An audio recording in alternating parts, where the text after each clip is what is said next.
Hello, everyone. I'm Lucas Luca, and I'm here with Peter Gray from the London School of Management Education. And we're going to have a small conversation about the upcoming annual conference of 2025. And we would like to give a brief overview of the idea of responsible research and innovation.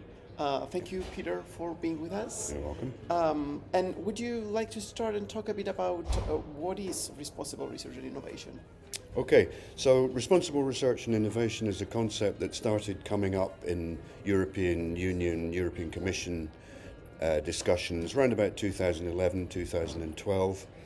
And the idea of responsible research and innovation, we'll just call it RRI for short, is that research should be more responsive to the needs of society. So in the preceding years, we'd seen a lot of quite big science projects like the genetic modification of food, for example, which had been resisted by the public for perfectly good reasons. The Commission felt that the more understanding was needed of the kind of research that was being done on these kinds of projects, and responsible research and innovation was the overriding set of principles that went with that.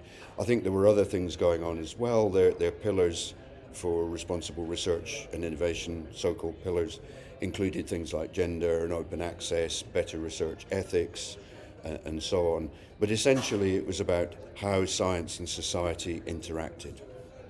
Okay, and what would be the basic principles of responsible research and innovation in that sense? Okay, so for us at LSME, the basic principle is that any research project needs to be responsible to its research subjects and its stakeholders. So in the human sciences, we're not really talking about engineering in our particular area of research, but we're talking about social sciences, education, healthcare, business management and so on, where people are involved.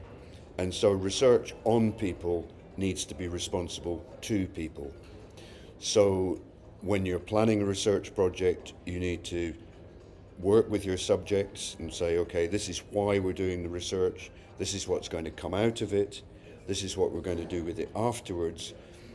We're going to represent you in a positive way. We're not just going to treat you as numbers. We found in the past that researchers tend to go into situations, they get data from people, they take it away, they analyze it, they publish it, and the people that were involved never hear about it again. And that's bad. So what we want, ideally, in the kind of studies that we look for at the conference is projects that engage with people. They start with a specific problem that a specific group of people has. They look at that problem, they do interviews or they send out questionnaires. It doesn't matter about the methodology particularly, but whatever comes out of that research, whether the results are positive, negative, the hypothesis is proven or not, that doesn't really matter. But the consequences of those results for the people who are involved need to be thought about. And the people who are involved need to be informed about what's going on, basically. All right, and so it sounds like getting research that that will have impact on the daily lives of people. Yeah. And not just to be stored on a shelf. Exactly so. I mean, it doesn't necessarily need to be immediate, straightforward impact on that group of people. It can be an indirect impact, for example, by solving some kind of ecological problem. Perhaps there's a problem with the water supply in a particular area.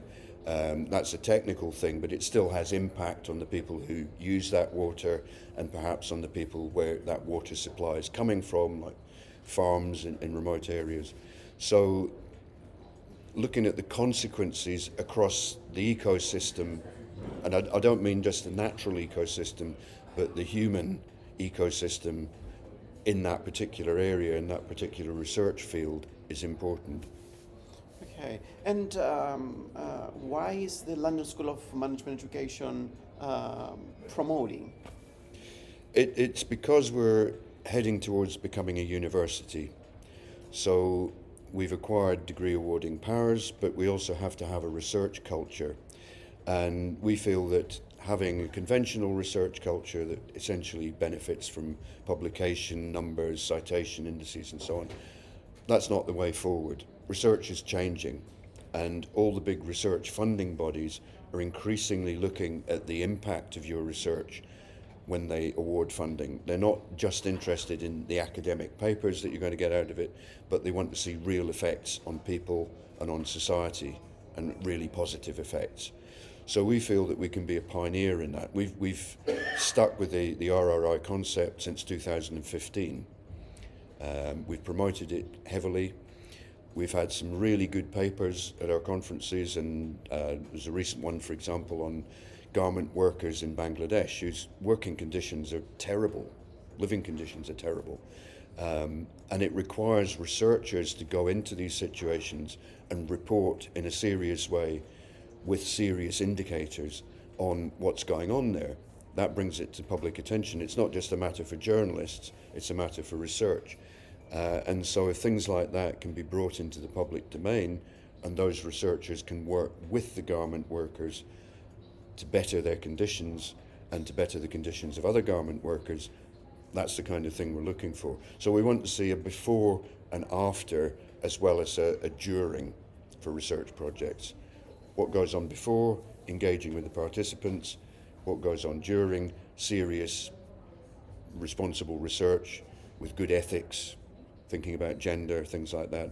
And then afterwards, good engagement, again, with the subjects and with possible target audiences that are affected by that research. Okay, so me as a researcher, what's in it for me? Basically, you're going to be ahead of the trend. And okay, we're gambling a little bit that this will be the trend. Maybe things will get more difficult for researchers in the future. Funding will become more difficult. But I think the trend towards looking for real impact rather than just citation indices, SSI ratings and all that stuff, I think that trend is inexorable. And funding bodies are going to increasingly look for value for money for research. And essentially this is about making the best possible use, particularly of public money. So the vast majority of research, particularly in universities, is being funded by the public, and the public deserve to benefit from that. And if they see that you're doing research which is really not leading anywhere in terms of improving their conditions, particularly in places like India, with vast social challenges going on, why would they fund it? So I think ultimately your survival as a researcher will be helped by this. It's not going to get you instant promotion. It'll probably get you into arguments with your supervisors or your university administration at some stage. But really that's why we're pushing it, because we want to change the culture. Okay. I guess thanks so much, Peter, for this Thank you, Lucas. conversation. We try to provide an overview of the Responsible Research and Innovation theme for the annual conference of 2025 of the London School of Management and Education. And thank you for watching, and hopefully we will see you at the conference. Thank you very much. Cheers, Lucas.